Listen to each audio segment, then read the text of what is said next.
Monte na tumatayo kay pastor, ang unang pastor na nagturo sa akin bilang maging born again. Ito po ang una naming narating na simbahan na inaakay kami talaga ni Lord para lalong umano ang pagmamahal namin sa Kanya. At si Ma'am Esther ay napakabuting tao. Alam niyo, kasi po, hindi, kasi po, ituloy ko po si Ma'am Nanay. Iiyak na si Ma'am. Pagsasama po namin. Nakita ko po napakabuti niya talaga. Kaya na po, syempre, minsan, iniidad na rin. Kaya, minsan po, nami-misinter po ng iba. Pero sa akin po, tunay po siyang tao. Kaya nga po, binigay ko sa kanya, banana, kasi napaka-sweet niya. Tapos, may rambutan, kasi minsan, hindi naman tayo perfect eh. Kaya medyo minsan matinik. Kasi minsan, syempre, hindi perfect. Minsan nagagalit din siya, syempre, tao lang siya. At saka yung maasim, yung lansones, no? Kasi minsan talaga naman sa buhay natin may maasim, may matamis. Ayan, may tinik, at minsan naman ay smooth, no? Pero thank you kay Lord sa pagbibigay sa kanya ng buhay, kalakasan. Ang aking wish ay sana maging 100 years siya. At promise ko sa inyo, hanggang nandito kayo, nandito rin ako. So, I love you, Ma'am, very, very much, 100%. Okay. So, I love you and thank you so much. Happy birthday to you. Happy birthday to you. Happy birthday, happy birthday. Happy birthday to you. One more. Happy birthday to you. Happy birthday to you. Happy birthday, happy birthday, happy birthday to you. Sabay-sabay po tayo, happy birthday, Ma'am Esther. Love ko namin, Ma'am. Okay. 1, 2. Ayan, bago po matapos yung program, gusto ko lang po marinig anong sasabihin mo. Iyakan ha.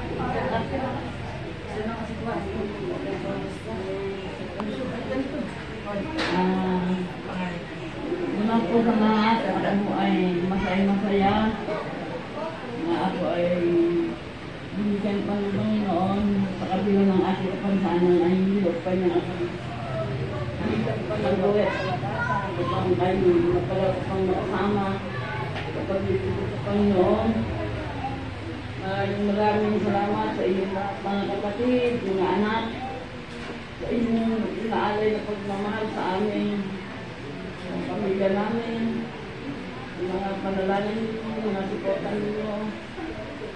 Alam ko naman na naunawaan nyo yung mga pagkukulang namin, pagkakamali namin. Sana hindi natin makita yung mga pagkukulang, lalo ko pasko, minsan. Kaya sinasabi nila pag ito, maingay ako kasi lahat ng gawain, sinasabi ko sa kanya, kaya lang nakita ko naman mahina ang katawan niya, kung ipagod lang. Na, lukay-pay na siya, kaya wala akong magawa kung hindi yung sagdagan na salita. Hindi ko lang kayang mapanin niya yung kanyang gawain. Salamat sa inyong mga kapatid ko, sa mga inalay ng mga regalo. Yung dalahan ko sa Panginoon, napakaganda ang lugar na ito ngayon. Sana nga ako, linggo-linggo ganito, laging may birthday ang bawat isa at ahin tayo ay patuloy na naglilingkod sa Panginoon. Naisip ko tuloy, bakit ang sila nagdekorasyon? Sana ang Panginoon, wag naman katapusan ng buhay ko. Sabi ko kay Pastor, wag naman katapusan ng buhay ko, bakit sa lahat ng taon na ngayon lang ako nagkaganito na ginawa ng masayang kaarawan. Pagkamat nung nararaang taon, inisponsoran ako ng aking anak doon sa Vitos Restaurant at nandun pa din ang mga membros, all again, natutuwa na ako. Sa salamat sa kanyang pangunguna. Nakita ko kagabi na isa sila ng dekorasyon.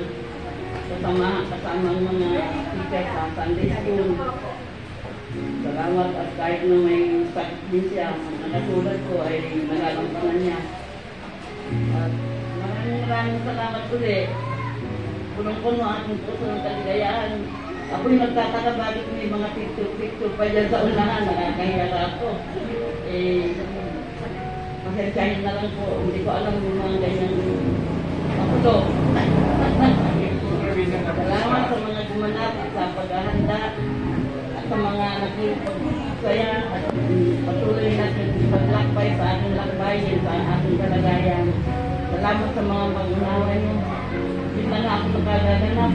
Pero no, ako'y masigla kong naglalakad ay talagang sukat ko naman lahat. Talagang tumutulong naman ko ng gawain ng Panginoon sa Pasko. At nakasuporta pa ako lagi. Natatanda ko yung overnight sa LGF, kami sa LGF, aking gabi.